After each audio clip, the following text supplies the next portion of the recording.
Пия си кафето, скровам в Инстаграм и попадам на една много съмнителна информация.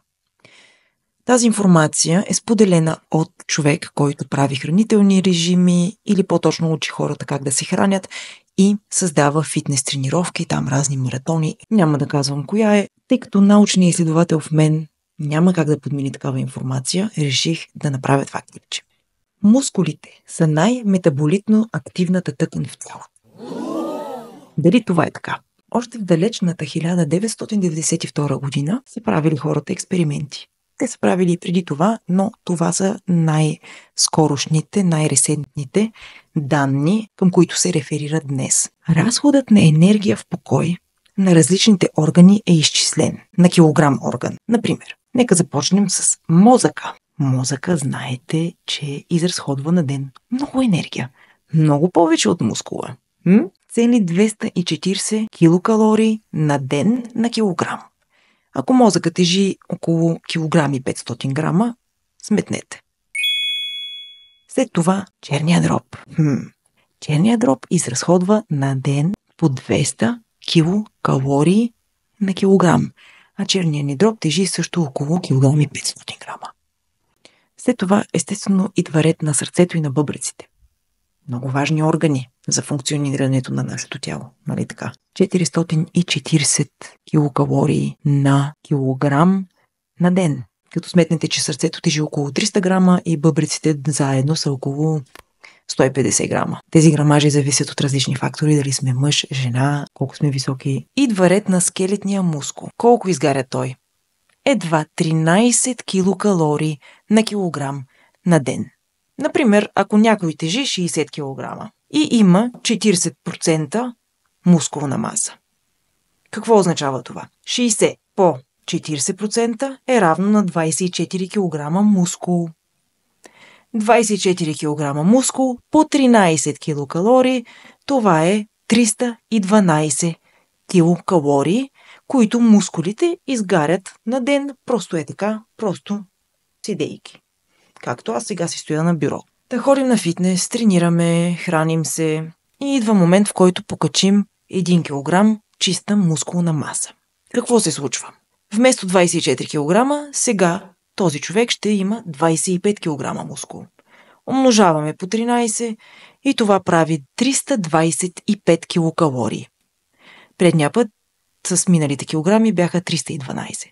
Между 312 и 325 няма кой знае каква огромна разлика на метаболизма на скелетния мускул в покой. На такива 1, 2, 3 кг, 4 кг, 5 кг, когато вече започва да се покачва мускулната маса наистина с повече килограми, тогава да, може да има, но изгаряне на калории в покой в началото...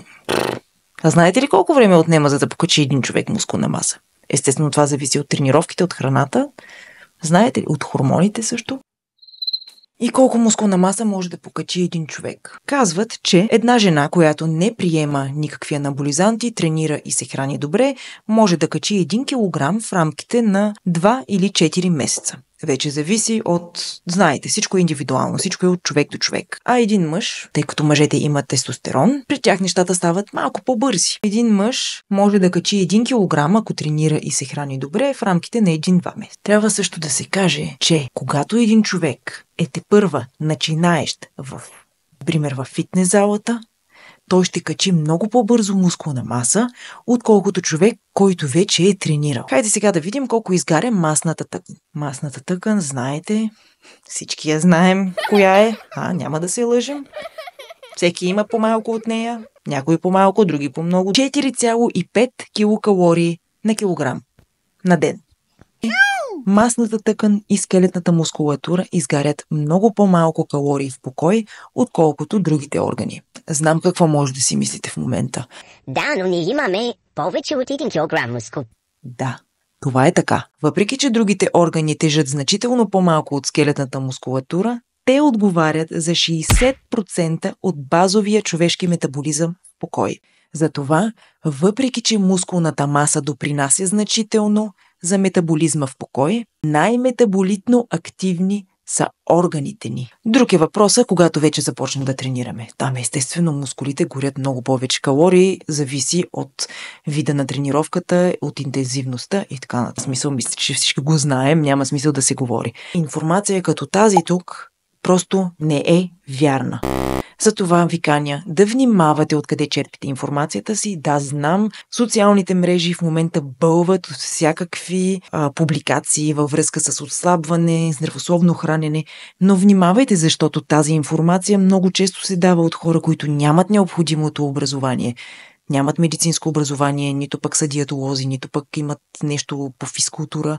Тук става на въпрос за някакви фитнес-инфлуенсъри, които се опитват по някакъв начин да си изкарват прехраната, правейки някакви фитнес-маратони, показват, че имат някакви изкарани сертификати по уж здравословно хранене, както е модерно сега да казват Nutrition Coach, защото това е нещо, което може да изкараш за няколко седмици този сертификат, а иначе трябва да се бъкаш поне 5 години в университет. Така че сертификати от сорта на метаболизъм, сертификат по здравословно хранене, сертификат не. Но информацията, която се дава, не е коректна. В този канал ще оборваме митове, легенди в фитнеса в абсолютно всяка една сфера. Защо?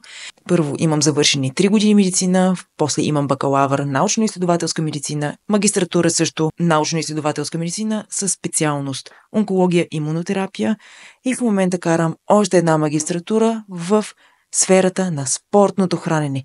И тази я карам в Бразилия, защото там са най-готините специалисти в света. Надявам се това видео да ви е харесало. Абонирайте се за канала, ако искате още такива.